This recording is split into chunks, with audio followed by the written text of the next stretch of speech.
This webinar will be covering aspects downtime reasons. Let us begin. There are no limits to the amount of downtime reasons we can enter. Make sure, however, we do not create too many reasons.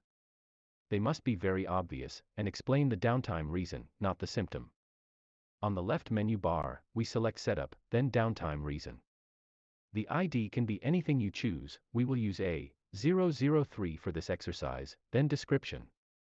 We will use Training. If the downtime reason relates to a setup, we tick the Setup box. The group will by default set to General. We then select Save, and the reason is now created. On the tablets, this will now display on the downtime screen when we select downtimes. We should put a lot of thought into what downtimes we wish to report on. Creating too many downtime reasons will cause time wasting with operators trying to find the correct reason. Some common downtime reasons are tool change, no operator, no material, no technician, tool issue, training, staff meeting, and staff break, to name a few.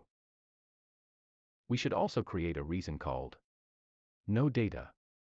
This will be used in the event a new shift starts and downtimes were not cleared from previous shift. The operators from the previous shift will then need to answer for the no data downtimes. However, the shift supervisor should ensure no downtimes are unaccounted for. This brings us to the end of this webinar. We hope the information and examples provided here have been beneficial to you.